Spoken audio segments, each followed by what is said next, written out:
திருமூலர் திருவடிகள் போற்றி போற்றி. திருமந்திரம் 4ஆம் தந்திரம் 8வது அத்தியாயம் ஆதார ஆதேயம். மந்திரம் 1170 பாடல் ஒலிக்கப்படுகின்றது. உணர்ந்துலகேடையும் யோகினி சக்தி உணர்ந்துயிராய் நிற்கும் உன்னதன் ஈசன் உணர்ந்தொரு காலத்து போகமதாதி இணைந்து பரமென்று இசைந்திதுதானே. உணர்ந்துலகேடையும் யோகினி சக்தி உணர்ந்துயிராய் நிற்கும் உன்னதன் ஈசன் உணர்ந்தொரு காலத்து போகமதாதி இணைந்து பரமென்று இசைந்திதுதானே. இதன் விளக்கமாக பாடல் 1169 உள்ளபடி பலவிதமான திருக்கோலங்களில் எமக்குள்ளே உணர்ந்த பராசக்தியாகிய இரவையே இறைவனை உணர்வதற்கு உயிர்கள் பிறவி எடுக்கும் 7 உலகங்களிலும் இறைவனை அறிவதற்காக செய்யும் யோகங்களுக்கெல்லாம் தலையான சக்தியாக இருக்கின்றாள். எமது உயிருக்கு உயிராக எம்மோடு கலந்து இருக்கும் உன்னதமான இறைவனை யாம் உணர்ந்து அவருடன் கலந்து பலகாலம் இருந்து உச்சநிலையை அடைந்த ஒரு சமயத்தில் பேரின்பத்தை நாம் பெற்று அனுபவித்தோம். அப்போது எம்மோடு கலந்திருக்கும் இறைவனோடு 7 உலகங்களிலும் பரவியிருக்கும் பராசக்தியாக இரவியும் கலந்து பரம்பொருள் ஆகி நின்று இறைவன் இரவியாம் என்கின்ற தனித்தன்மைகள் இல்லாமல் ஒரே பொருளாகி இருக்கின்றோம் அப்படின்னு சொல்லியிருக்கிறாங்க. இதுல இன்னொரு குறிப்பு பார்த்தீங்கன்னா, இந்த உணர்ந்து உலகு ஏழையும் யோகினி சக்தி உணர்ந்து உயிராய் நிற்கும் உள்ளத்தின் ஈசன் புணர்ந்து ஒரு காலத்து போகம் அது ஆதி இணைந்து பரம் என்று இசைந்திது தானே. அந்த விளக்கம் இன்னொரு இதுல பார்த்தோம்னு சொன்னா, உடலின் 7 ஆதாரங்களையும் உணர்ந்து கொண்டு அவற்றை உயிர்களுக்கு உணர்த்துபவர் 12 யோகி சக்தியர். உள்ளத்தில் உள்ள ஈசன் இவர்களை புணர்ந்து பரம் என்னும் தன்மையை அடைந்தான். இந்த சக்தியரின் தொகுப்பு பராசக்தியானது. இந்த 12 யோகியர் யாருன்னு கொடுத்திருக்கிறாங்க. 1 விந்தியா, ரேசிகா, மோசிகா, அமிர்தா, தீபிகா, நானா, ஆபியாயதி, வியாபினி, மேதா, வியோமா, ஹித்திரூபா, லட்சுமி அப்படின்னு கொடுத்திருக்கிறாங்க. மிக்க நன்றி. அர்த்தனர் ஐயா, நீங்க பேசுறீங்களா இல்ல கிருத்திகா அம்மாவை பேச சொல்லிடலாங்களா? கிருத்திகா. வணக்கம் மேடம், வாங்க மேடம். அவங்கதான் ஃபேவரட். இல்ல, கிருத்திகா வந்து ஃபேவரட் ஆஃப் த கிளப்.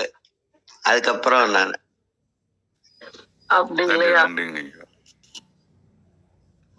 நீங்க ரொம்ப உன்னதமான அந்த ஓதுதல் செய்யறதுனால கடைசியா உங்க ஓதுதலோட முடியும் போது அன்றைய நாள் வந்து ஸ்பெஷலா இருக்கு. அதனால நீங்க கடைசியா பேசுகிறத நாங்க ஒத்துக்கிறோம். இல்லைன்னா பிடிஆர் தான். நன்றி. வந்திருக்கும் அனைவருக்கும் வணக்கம். இன்றைய பாடல் வந்து 1170. இந்த பாடல்ல வந்து என்ன சொல்றாங்க அப்படின்னா, உணர்ந்து உலகேழையும் யோகினி சக்தி உணர்ந்து உயிராய் நிற்கும் உன்னதன் ஈசன் புணர்ந்தொரு காலத்து போகமதாகி இணைந்து பரமென்று இசைந்தது தானே அப்படின்னு சொல்றாங்க. இப்போ இந்த பாடலுக்கு உண்டான விளக்கம் வந்து நம்ம அழகேசனையா வாசிக்கிறத நம்ம கேட்டோம். அப்ப இந்த இடத்துல 2 ஸ்டேட்மெண்ட் இருக்கு. ஒண்ணு வந்து நம்ம எப்படி புரிஞ்சுக்கலாம் அப்படின்னா, கிமு கிபி அப்படி 2ஆ புரிஞ்சுக்கலாம். எது கிமு அப்படின்னு பார்த்தோம்னாக்க, முதல்ல கிபி பார்த்துடலாம். உணர்ந்தொரு காலத்து போகமதாகி இணைந்து பரமென்று இசைந்தது தானே அப்படிங்கிறது தான் கிமு. மாணிக்கணும். கிபி பார்க்கலாம் சொல்லிட்டு கிமுக்கு போயிட்டேன். புணர்ந்தொரு காலத்து போகமதாகி இணைந்து பரமென்று இசைந்தது தானே. அப்போ ஒரு ஒரு ஒரு ஒரு காலம்ல சக்தி இறையோடு புணர்ந்து போகமதாகி, இந்த போகம் அப்படிங்கிற வார்த்தையை வந்து ஏற்கனவே நமக்கு சொல்லியிருக்காரு. அப்போ அந்த தன்மைக்கு அப்புறம் இறையோடு சிவசக்தி ஐக்கியம் அப்படின்னு அது என்ன அப்படின்னு நம்ம பார்த்தோம். அது வந்து சிவசக்தி ஐக்கியமாக இருக்கக்கூடிய ஒரு தன்மை அப்படின்னு நம்ம பார்த்தோம். அந்த தன்மையில இணைந்து பரமென்று இசைந்தது தானே. அப்போ இந்த இந்த பிரயோகம் வந்து இதுக்கு முன்னாடியும் வந்திருக்கு. நமக்கு என்ன வந்திருக்கு அப்படின்னா, சிவத்தினுடைய சக்தியாய் விளங்குபவள் அப்படின்னு வந்திருக்கு. அதாவது நம்ம என்ன பார்த்தோம், சிவம் இருப்பாக இருக்கும் பொழுது, இயக்கமற்று இருக்கும் பொழுது இந்த உலகை படைக்கும் இச்சை தோன்றியது. அந்த இச்சையாக தோன்றியவள், அந்த இச்சையாக இருந்து அவருடைய செயல்களை வகுத்து தந்தவள் சக்தி அப்படின்னு நம்ம பார்த்தோம். அப்ப அதுக்கு முன்னாடி அந்த இச்சை இல்லாம இருக்கும்போது அவ இல்லையா அப்படின்ற ஒரு கேள்வி நமக்குள்ள வந்துரும்ல. அத வந்து முன்னாடி இன்னொரு இடத்துல வந்து சொல்லியிருப்பாரு, சிவமாகவே அவள் தான் இருக்கிறாள் அப்படின்னு ஒண்ணு சொல்லியிருப்பாரு. இத வந்து எல்லாராலையும் ஒத்துக்க முடியாது. ஆனா அதற்கு உண்டான ஒரு பதிலாதான் சொல்றாரு. அவ்வளோ அவ எப்படி இருக்கிறாள் அப்படின்னா, அந்த இயக்கமற்று இருப்பதற்கும் ஒரு இயக்கம் தேவைப்படுகிறது, ஒரு இசை, ஒரு சக்தி தேவைப்படுகிறது. இப்ப நம்ம பார்த்திருக்கோம், என்ன பார்த்திருக்கோம் அப்படின்னாக்க, இந்த இந்த பிரபஞ்சத்துல, இந்த வான்வெளியில, பால்வெளி என்று சொல்லக்கூடிய இந்த இடத்துல எத்தனை கோடி விண்மீன்கள் இருக்கு, எத்தனை கோடி சந்திர சூரியர்கள் இருக்காங்க. ஆனா அதெல்லாம் வந்து கீழே விழாம இருக்கணும்னா ஒன்றோடு ஒன்று உராய்ந்து ஒன்றோடு ஒன்று முட்டி கொள்ளாமல் இருக்க வேண்டும் என்றால் ஒரு சக்தி இருக்கணும். என்னது, அந்த புஷ்புல்னு சொல்லுவோம் இல்லையா நம்ம, அந்த மாதிரி அந்த வட்டத்தில் அது இருக்கணும். அதுக்கு என்ன உதவுது அப்படின்னாக்க ஒரு சக்தி உதவுறது. பாக்குறதுக்கு என்னமோ எதுவுமே நகராத மாதிரிதான் நமக்கு தெரியும். ஆனா அந்த அப்படி நிக்கிறதுக்கும் ஒரு சக்தி தேவைப்படுறது இல்லைங்களா? இப்போ நம்ம சின்ன குழந்தையில விளையாடுவோம், ஒருத்தர் தள்ளுவாங்க, ஒருத்தர் பிடிச்சு இழுப்பாங்க, ஆனா அந்த கதவு அங்கேயே நிற்கும். அப்ப அந்த மாதிரிதான். அப்ப அந்த மாதிரி ஒரு கோள்களும் ஒரு விஷயமும் ஒருத்தரோட ஒருத்தர் முட்டிக்காம இருக்கு. இன்னைக்கு நீங்க பாருங்க, நம்ம வந்து நிக்கிறோம், ஒரு இடத்துல நிக்கிறோம் அப்படின்னா, நம்ம இன்னொருத்தரை நோக்கி போகணும் அப்படின்னாக்க நம்ம அந்த ஒரு விசை எடுத்து நகர வேண்டியிருக்கு. அப்ப அது வந்து இயங்கு விசைன்னு நம்ம சொல்லிடுறோம். ஆனா நம்ம ரெண்டு பேருக்கு இடையில ஒரு இடைவெளி இருக்குல்ல, ஒரு ஒரு ஒரு கேப், ஒரு இடைவெளி இருக்கு. அந்த இடைவெளியை உருவாக்குவது எது? எதனால நம்ம ரெண்டு பேரும் கால் ஒட்டிக்கல? எங்கெங்கயோ இருக்கக்கூடிய, அது யோசிச்சு பாருங்க. அப்படி ஒரு சூழ்நிலை இருந்ததுன்னா என்ன ஆகும் அப்படின்னு. சோ அந்த மாதிரி இல்லாமல் அந்த இயங்கு சக்தி தனியா, அதற்கும் ஒரு சக்தி தேவைப்படுகிறது. அப்போ அப்படி இருக்கக்கூடிய ஒரு சக்தியாக யாரு விளங்குறா அப்படின்னா சக்தி தான் விளங்குறா. அதுதான் சொல்றாரு, உணர்ந்தொரு காலத்து போகமதாகி இணைந்து பரமென்று செய்தது தானே. இது வந்து நடந்துருச்சு. அதுக்கப்புறம் தான் இன்னொரு வார்த்தையை சொல்றாரு, உணர்ந்து உலகேழையும் யோகினி சக்தி உணர்ந்து உயிராய் நிற்கும் உள்ளத்தின் ஈசன் அப்படின்னு சொல்றாரு. அப்போ என்ன நடக்குது, இந்த உலகை படைப்பு, அதாவது இந்த உயிர்கள் தோன்றுவதற்கு முன்னால், இந்த 7 உலகையும் படைப்பதற்கு முன்னால், அந்த உலகில் யுகம் யுகமாக காலம் கடந்து நிற்பதற்கு முன்னால், அப்ப நம்ம அதையும் நம்ம நேற்றுக்கு பார்த்தோம்.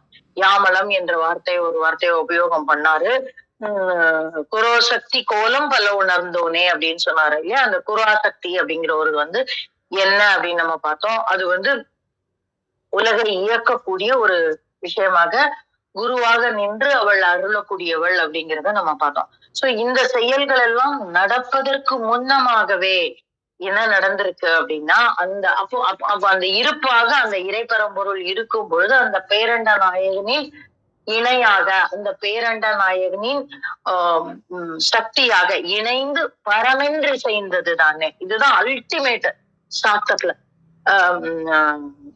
இத வந்து சைவ ஆகமத்துல ஊன்றி இருப்பவர்கள் கொஞ்சம் ஒத்துக்கிறதுக்கு கஷ்டப்படுவாங்க.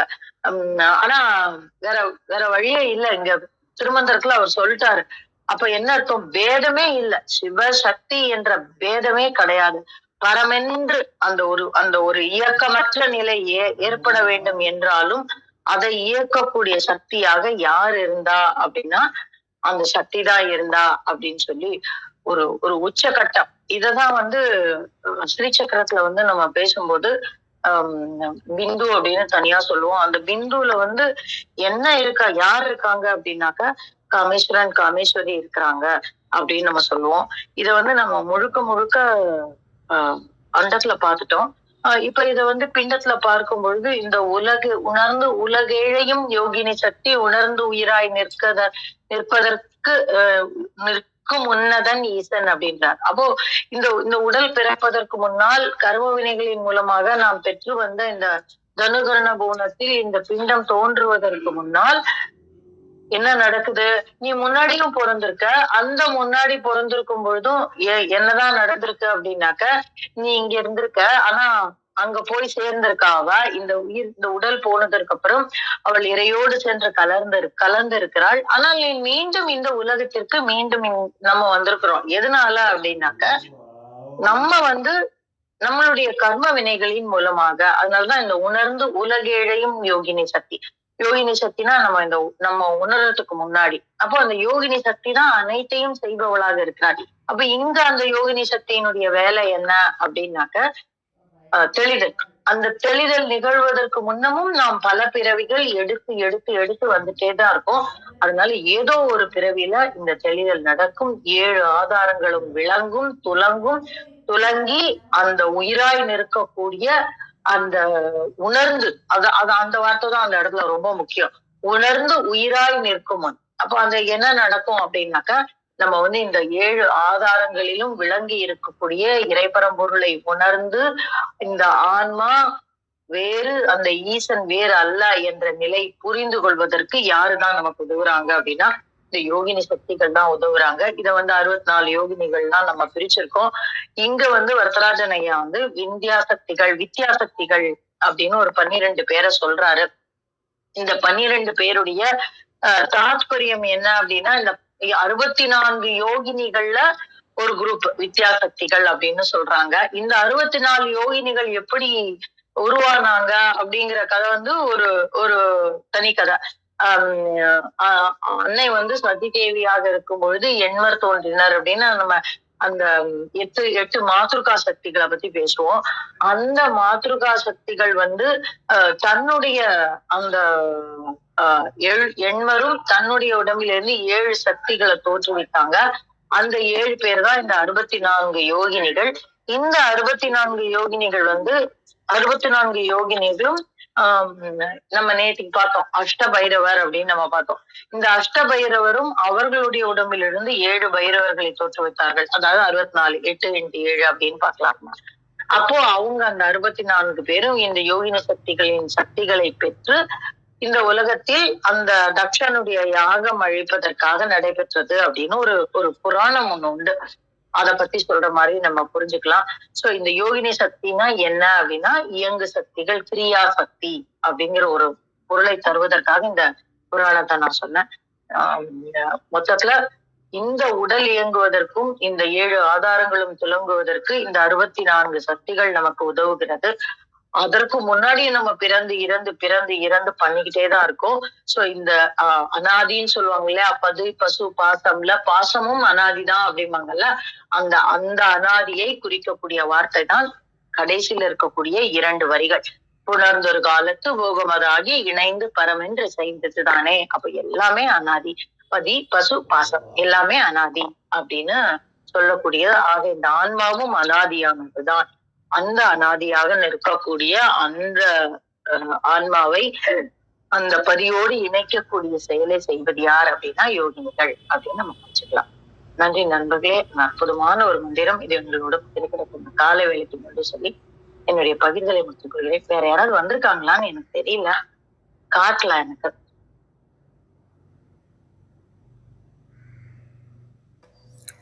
நன்றிங்கம்மா. வேற யாரும் இன்னும் வரல.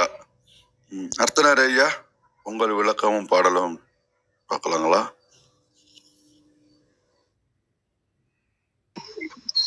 பார்க்கலாம் சார். இதுல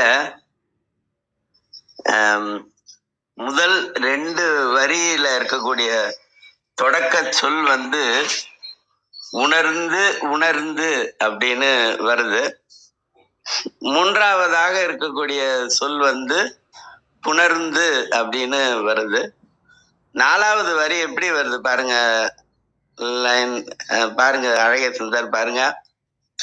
இணைந்து இணைந்து அப்படிங்கிறது. இந்த இதுல முதல்ல இந்த உணர்ந்து உணர்ந்து அப்படின்னு இருக்கு பாருங்க. இந்த உணர்ந்து உணர்ந்து அப்படிங்கிறதுக்கு முன்னாடி 2 சொல்லு இருக்கு. இந்த உணர்தல் அப்படிங்கிறது நான் நேத்திக்கே சொன்ன மாதிரி இது வந்து இந்த உணர்கின்ற நிலை அப்படிங்கிறது வந்து அது ஒரு உயர் நிலை. இது இந்த உணர்தல் அப்படிங்கிறதுக்கு மேல ஒண்ணுமே கிடையாது. இந்த உணர்ந்து அப்படிங்கிற ஒரு சொல் இருக்கு பாருங்க. இத நம்ம வந்து வாழ்க்கையில நடைமுறையில எப்ப பயன்படுத்துறோம் அப்படின்னா, பயனை அடையும் போது பயன்படுத்துறதே கிடையாது. ஆனா பயனை இழக்கும் போது பயன்படுத்துறோம். பயனை அடையாத போது பயன்படுத்துறோம்.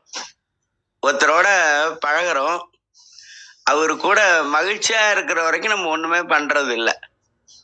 ஆனால் அவரால் நம்ம ஏதோ ஒரு விதமான துன்பத்துக்கு ஆளாகும் போது நம்ம என்ன சொல்றோம், உன் கூட பழகினது அதனால ஏற்பட்ட விளைவு என்னங்கிறத நான் உணர்ந்துட்டேன் அப்படின்னு சொல்லுவோம். அங்கதான் அந்த உணர்றேங்கிற வார்த்தையை நம்ம பயன்படுத்துறோம். ஆனா இது நடைமுறை. ஆனா நன்முறை அப்படிங்கிறது எது அப்படின்னு சொன்னா, முதல்ல நம்ம வந்து பரம் சிவம் இந்த 2ஐயும் உணர்தல் அப்படிங்கிறது. இந்த பரம் அப்படிங்கிறது சக்தி, சிவம் அப்படிங்கிறது சிவம். இந்த சக்திங்கிறது பராசக்தி, அதுக்கப்புறம் சிவம். இந்த 2ம் சேர்ந்தாதான் உயிர் உடல் 2மே. இப்ப என்ன சொல்றோம்னா பரம் அப்படின்னு சொல்றோம்.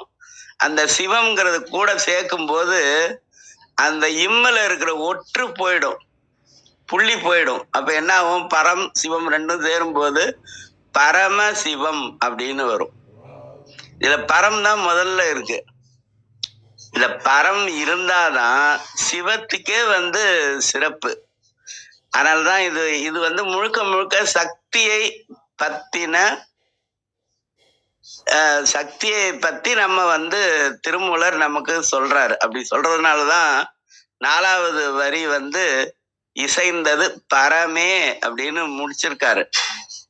இதுக்கு நமக்கு எங்கன்னா திருவருட்பால 6ஆம் திருமுறை எடுத்த உடனே, பொதுவா 6ஆம் திருமுறையில எல்லா பதிப்புலையுமே பாலகிருஷ்ண பிள்ளை அவருடைய பதிப்பை தவிர மற்ற எல்லா பதிப்புலையுமே எல்லா பதிப்புமே பெரும்பாலும் எடுத்த உடனே 6ஆம் திருமுறை எப்படி தொடங்கும்னா பர சிவ வணக்கம் அப்படிதாங்க தொடங்கும். அது மட்டும் இல்ல, ஒரு பாட்டு ஒண்ணு இருக்கு. அது என்ன அது எப்படி தொடங்கும் 6ஆம் திருமுறையில அந்த பாட்டு பாருங்க. அன்பெனும் பிடியுள் அகப்படும் மலையே. இதுல அன்பு அப்படிங்கிறது தான் பரம், மலைங்கிறது சிவம். அப்படியே வந்து கடைசியில அன்பெனும் அணுவுள் அமைந்த பேரொளியே. இதுல அன்புங்கிறது பரம், ஒளிங்கிறது சிவம். கடைசியா என்ன முடிப்பாருன்னா அன்புருவாம் பரசிவமே அப்படின்னு முடிச்சிருப்பாரு. அதனால வந்து பரசிவம் பரசிவம்ங்கிறது தான் நம்ம வந்து பரமசிவம் அப்படின்னு சொல்றோம். ஆனா இதெல்லாம் நம்ம வந்து சிந்திக்க வேண்டும் அப்படிங்கிறது தான். இந்த சிந்தித்தல் அப்படிங்கிறது என்னன்னா மாறவே கூடாது. இது ஒரு இடத்துல சொல்லியிருப்பாங்க பாருங்க, சித்தம் கலங்காது அப்படின்னு திருமந்திரத்திலேயே ஒரு பாட்டுல சொல்லியிருப்பாங்க. சித்தம் கலங்காது அப்படின்னு.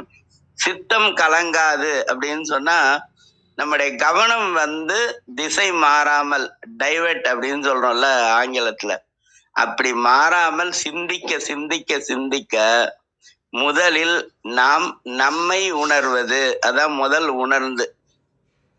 இரண்டாவது நம்முடைய வாழ்வு அப்படிங்கிறது இந்த உடல் உயிர் இரண்டும் இணைந்திருக்கிறது. அப்படி இணைந்து இருக்கிறதுக்கான காரணம் என்ன, எது அப்படிங்கிறது அருள் ஆற்றல் அப்படிங்கிற உணர்வதுதான் இரண்டாவது உணர்தல். இந்த அருள் நமக்கு எப்படி கிடைக்கிறது அப்படிங்கிறத திருமூலர் 3வது வரியில சொல்றாரு. பரமும் சிவமும், பரம் என்கின்ற சக்தியும் சிவமும் புணர்வதால் இந்த உடல் உயிர் கிடைக்கிறது அப்படின்னு சொல்றாரு. அப்படி இந்த உயிர் உடலுக்குள்ள இருக்கிறதுக்கான காரணம் என்ன அப்படின்னா, உள்ளார ஒரு 7 பகுதி இருக்கு அப்படிங்கிறதையும், அதே நேரத்துல இந்த உலகமும் 7 வகை அப்படிங்கிறதையும் நம்ம அபிராமி அந்தாதியோட 12வது பாடலோட நிறைவுல சொல்லுவாரு. புவி ஏழையும் பூத்தவளே அப்படின்னு சொல்லியிருப்பாரு. சரி, அதுல மட்டுமா அப்படி சொல்றாரு அப்படின்னு பார்த்தா, அநேகமா 47வது பாட்டுலயும் நிலம் ஏழும் அப்படின்னு சொல்லியிருப்பாரு. ஆக இந்த புவி 7லையும் உடலாகவும் இருக்கிறது சிவம், உயிராக இருக்கிறது பரம். இந்த பரம் அப்படிங்கிறது தான் உடலுக்குள்ள மூலாதாரத்துல தொடங்கி சகசர தலம் வரைக்கும் நாம் உயிரோடு இருப்பதற்கு காரணமாக இருக்கிறது. ஆனா நம்ம அதை நினைக்கிறதே இல்லைங்க. இந்த பராசக்தி காற்றாகவும் இருக்கிறார். அததான் காற்றாகி கடலாகி கனலாகினாய், நேற்றாகி இன்றாகி நாளாகினாய், தோற்றாலும் ஜெயித்தாலும் வாழ்வாகினாய் அப்படின்னு ஒரு சாதாரண பாட்டு, கற்பூர நாயகி கனகவல்லி அந்த பாட்டுல கொடுத்திருப்பாங்க. அதனால உடல் உயிர் இரண்டும் இணைஞ்சாதானங்க நம்ம வாழ்வு. உடம்பு மட்டும் தனியா கடந்ததுன்னா அதுக்கு வேற பேரு, உசுறு மட்டும் தனியா வந்ததுன்னா அதுக்கு வேற பேரு. இந்த ரெண்டுமே தனித்தனியா இருக்கும்போது பார்த்த உடனே பயம் வந்துடும். அதனால இந்த ரெண்டும் இணைந்திருப்பது அப்படிங்கிறது தான் சக்தியும் சிவமும் இணைவது அப்படிங்கிறது தான் இதுல புணர்ந்து அப்படின்னு சொல்லியிருக்காரு. 4வது வரியில இணைந்து அப்படிங்கிறத இதுல என்ன அப்படின்னு சொன்னா, இந்த ஆன்மா எங்க போய் இணைய வேண்டும் அப்படின்னா அந்த பரசிவத்தோடு போய் இணைய வேண்டும். அப்படி இணைவதற்கு இந்த ஆன்மா இசைய வேண்டும். ஆன்மா இசையுமானால் இறைவனும் இசைவான் அப்படிங்கிறது தான். ஒரு குழந்தை எழுந்து நடக்கும். அப்படி நடக்கிறது ஒரு 2-4 ஸ்டெப் எடுத்து வச்ச உடனே அம்மா ஓடி தூக்கிறாங்க பாருங்க. அது ஓடி தூக்குறது கூட அம்மா தாங்க தூக்குவாங்க. அப்பா பார்த்துக்கிட்டே இருப்பாரு, எவ்வளோ நல்லா குழந்தை நடந்து வருது பாரு அப்படின்னு அப்பா பார்த்துன்னு தான் இருப்பாரு. ஆனா அம்மா தான் ஓடி தூக்குவாங்க அந்த குழந்தைய. அது மாதிரி நம்முடைய மனமானது, அப்புறம் நம்முடைய புத்தியானது, அப்புறம் நம்முடைய சித்தமானது. மனம் புத்தி சித்தம், இது 3. ஏன்னா சித்தம் எல்லாம் எனக்கு சிவமயமே அப்படின்னு சொல்லியிருப்பாங்க. ஆனா இந்த சிவ அப்படிங்கிறதுலயே ரெண்டுமே இருக்கும். பரம் சிவம், சக்தி சிவம் ரெண்டுமே இருக்கும். இதுல பரம் அப்படின்னாலே அது சக்தியை மட்டுமே குறிக்கக்கூடிய ஒன்று அப்படிங்கிறதாலதான் இந்த பாடல்ல பரமே அப்படின்னு திருமூலர் நிறைவு பண்ணியிருக்காரு. அதை முடிச்சிருக்காருன்னு சொல்லக்கூடாது, அதை நிறைவு பண்ணியிருக்காரு. அதுதான் எனக்கு தோணுது இந்த பாடலை கேட்கும்போது. முதல் உணர்தல் என்பது நம்மை உணர்வது, இரண்டாவது உணர்வது என்பது அம்மையை உணர்வது. தாயும் தந்தையும் இணைந்தது தான் இந்த உடலும் உயிரும், அப்புறம் இந்த உலகமும் உயிரும். இந்த உலகம் இயங்குது அப்படின்னு சொன்னா அதை இயக்குறது ஒண்ணு இருக்குல்ல, அதுதான் இந்த உலகுக்கு உயிர். இத சுந்தரர் அவருடைய தேவாரத்துல 2வது பாட்டுல உலகுக்கு உயிரானாய் அப்படின்னு கொடுத்திருப்பாரு. இந்த உடல்ல உயிர் இருக்குது மாதிரி, இந்த உடல்ல உயிர் இருக்கிறதுங்கிறது அணு வடிவம். இந்த உலகத்தை உயிர் இயக்குறது அப்படிங்கிறது பர வடிவம். அது மாதிரி அந்த இதுல இருக்கும். இதுக்கு நிறைய விளக்கம் இருக்கு. அது மாதிரி ஒரு விஷயம் இருக்கும். அதனால உலகத்தையும் ஒரு சக்தி இயக்கி கொண்டிருக்கிறது, இந்த உடலையும் ஒரு சக்தி இயக்கி கொண்டிருக்கிறது. அது போல இந்த உலகமும் 7ஆக இருக்கிறது. 7 உலகம்ங்கிறது புவி 7 அப்படின்னு அதை தான் குறிக்கும். அதனால 7ஆக இருக்கிறது. இதெல்லாம் நம்ம உணரணும் அப்படிங்கிறது தான். அப்படி உணரும் போது நம்முடைய ஆத்மா இறைவனோடு போய் இணையும். அப்படி இணையும் போது இந்த உயிர் இறைவனை நோக்கி கொஞ்சம் நடந்துச்சுன்னா இறைவன் உயிரை ஏற்றுக்கொள்வார். எடுத்துக்கொள்வாருங்கிறது இல்ல, ஏற்றுக்கொள்வார் அப்படிங்கிறது. இத ஒரு சின்ன உதாரணத்துல சொன்னா புரியுங்க. இப்ப எப்படின்னா, ஒரு துணி இருக்கும். இந்த துணி நல்ல சுத்தமா இருந்ததுன்னா அந்த துணி உரிமையாளர் எடுத்துப்பார். ஆனா அழுக்கா இருந்ததுன்னா உரிமையாளர் அதை தொடவே மாட்டார். அதை துவைக்கிறவங்க வாஷிங் மிஷின்ல போட்டு முதல்ல சர்ப்பை ஊற வச்சு அதில் வாஷிங் மிஷின்ல போட்டு அதை போட்டு அது துவைச்சி அடிச்சு கசக்கி, இப்பெல்லாம் ட்ரையர்னு வேற சொல்றோம், புழிஞ்சு அதுக்கப்புறம் கடுமையான வெயில்ல காய போட்டு எடுக்கிறோம் பாருங்க. அது மாதிரி இந்த உயிர் குற்றம் இல்லாமல் அழுக்காறு அவா வெகுளி இன்னாச்சொல் இந்த நாளும் இல்லாம இருந்ததுன்னா உயிர் சுத்தமா இருக்கும். இறைவன் எடுத்துக்கொள்வதற்காக இருக்கும். அப்படிங்கிறதுலாம் இந்த உணரும் போது இந்த உயிர் தூய்மை பெறும். அப்படிங்கிறதெல்லாம் நம்ம உணரணும் அப்படின்னு கேட்டுக்கிறேன். எனக்கு ரொம்ப சொல்ல தெரியாது இந்த பாட்டை பத்தி. நன்றி, வணக்கம். நன்றி ஐயா. உணர்ந்த உலகு உணர வேண்டும். உணர்தலில் இருக்கக்கூடிய பேருண்மையை உணர வைத்த தங்களுக்கு நன்றிங்க ஐயா. வாருங்க வித்யாம்மா, வணக்கம். அனைவருக்கும் வணக்கம். ஓம் சிவசக்தி போற்றி, ஓம் திருமூலரே போற்றி. 1170வது திருமந்திரம். உணர்ந்து உலகு ஏழையும் யோகினி சக்தி உணர்ந்து உயிரா நிற்கும் உன்னதன் தன் ஈசன் புணர்ந்தொரு காலத்து போகமதாகி இணைந்து பரமென்று இசைந்தது தானே. புணர்ந்து கூடி, போகம் என்ற சொல்லின் பொருள் கலப்பு, பரம் என்றால் மேலான பொருள். 7 உலகங்களையும் தனது இன்ப அன்பினால் பொருந்தி யோகினி சக்தி உயிருக்கு உயிராய் விளங்கி இருந்தாள். இறைவனும் அவ்வுயிர்களோடு பொருந்தி அனைத்து உலகமும் இன்புற திருவுளம் கொண்டு நின்றான். உலகத்து உயிர்களோடு இறைவியும் இறைவனும் பொருந்தி இருக்க காரணமானவள் பராசக்தியே ஆவாள். கழக வெளியீட்டில் உரையாசிரியர் உன்னதமாக விளக்கம் தந்துள்ளார். சிவனும் அருளுடன் ஒரு காலத்து இணைந்து ஆருயிர் வாழ்வுற போக நிலையாகிய வாழ்வு நிலையில் பரம் என்றிருந்தனன். அப்பரத்துடன் இசைந்த பராசக்தி தன் ஈசனாகிய சிவம் திருவுள்ளம் கொள்ள யோகினி சக்தியாகிய நடப்பு ஆற்றலால் 7 உலகங்களையும் உணர்ச்சியால் தோற்றுவித்தது.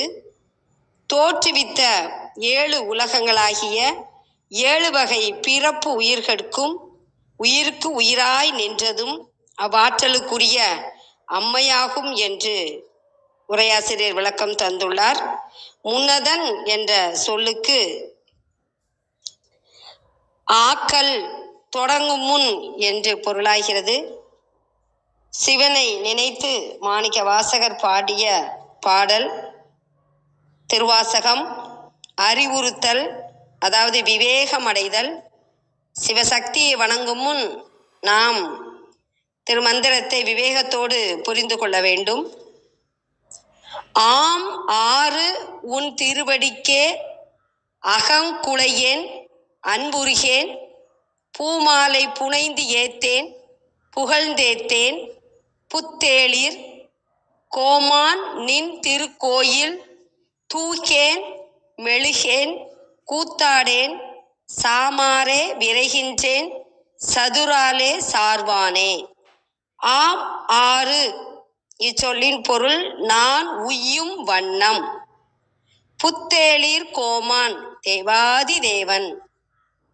தூகேன் கூட்டி பெருக்கும் பணி செய்யேன். சதுராலே சார்வானே யோக வலிமையால் அடையப்படுகிறவனே. அருமையான பாடலின் பொருள் மகாதேவ யோக சாதனைகளில் அடையப்படுகிறவனே, நான் விமோசனம் தேடி உன் திருவடி நினைத்து நெஞ்சம் ஊறுகவில்லை. அன்புணர்வு மிகவாகி நெகிழவில்லை. மாலை தொடுத்து உன் திருமேனியை அணி செய்யவில்லை. உன் திருக்கோயில்களை மெழுகி தூய்மை செய்யவில்லை. உன்னை பாராட்டி பேசவில்லை. உன் திருநாமம் உச்சரித்து நான் குதித்து ஆடவில்லை. மரணத்தை நோக்கி துரிதப்படுத்துகிறேன் என்று ஞானியான அவரே தன்னை ஈசனுக்கு முன்பு சற்று குறைவாக நினைத்து உருகி உருகி பாடியுள்ளார். சிவசக்தி அருளாலே நாம் திருமந்திரத்தை உணர்ந்துள்ளோம். தொடர்ந்து மெய்ஞானத்தை அறிவோம், மற்றவர்களுக்கு பகிர்வோம். அனைவருக்கும் நன்றி, வணக்கம். சிவசிவ. திருச்சிற்றம்பலம். நன்றி நன்றி நன்றிங்க. மிக்க மகிழ்ச்சி. வந்த மெய்நாம் நிலையை வணங்கி மகிழ்கின்றேன். ஒரு சின்ன குறிப்பு. நேற்று நண்பர் ஒருத்தர் 548வது பாடல் பார்த்துட்டு விளக்கம் நன்றாக இருக்கிறது அப்படின்னு கமெண்ட்ல கொடுத்துருக்கிறாரு. நான் அன்னைக்கு திருப்பி அதை ரீப்ளை பண்ணி கேட்டேன். ரத்னகுமார் அடிக்கடி சொல்லுவார், இது தேர்தல் இருக்கிறவங்களுக்கு நம்ம ரெக்கார்ட் பண்ணி வைக்கிறது ரொம்ப பயனுள்ளதாக இருக்கும் அப்படின்னு சொல்லிட்டு இருப்பாரு. உண்மையிலே அந்த பாடல் பார்த்தீங்கன்னா ரத்னகுமார் ஐயா, அர்த்தனாரி ஐயா, சத்யநாராயண ஐயா, கிருத்தியாமா 4 பேரும் நல்ல ஒரு விளக்கம் கொடுத்துருக்குறாங்க. இன்னைக்கு கேட்கும்போது கூட ரொம்ப அருமையா இருந்தது. எல்லாம் திருமலரையே சாரும் என்று கூறி அர்த்தனாரி ஐயா உங்கள் ஓதலோட பாடலை நிறைவு செய்யலாம் நினைக்கின்றேன். மிக்க நன்றி. இந்த பாடல் அபிராமி அந்தாதியோட 47வது பாடல். அது முடிஞ்சா கிருத்திகா எடுத்துக்கிட்டாங்கன்னா ஈஸியா இருக்கும், இல்லைனாலும் பரவாயில்ல, முடியலன்னா வாழும்படி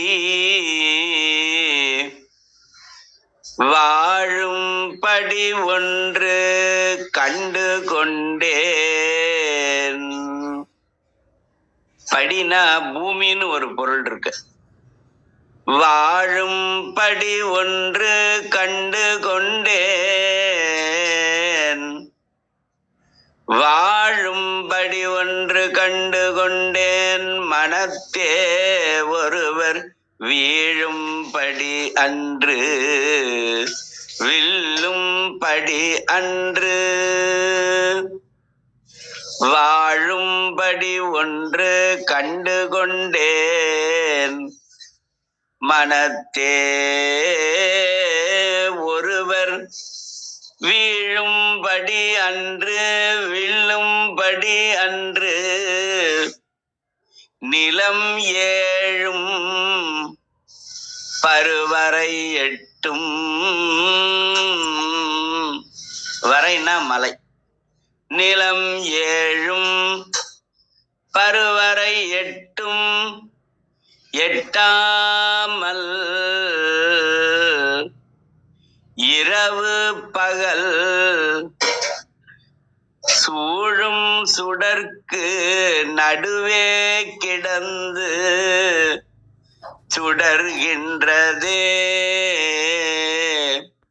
வாழும்படி ஒன்று கண்டு கொண்டேன். மனத்தே ஒருவர் வீழும்படி அன்று வெல்லும்படி அன்று. நிலம் 7 பருவரை 8 எட்டாமல் இரவு பகல் சூழும் சுடர்க்கு நடுவே கிடந்து சுடர்கின்றதே. சிவா திருச்சிற்றம்பலம். நன்றி. நன்றிங்க ஐயா. வந்த அமையன்பரை வணங்கி மகிழ்கின்றோம். மீண்டும் நாளை காலை சந்திப்போம் சிந்திப்போம். வருகின்றது 5-4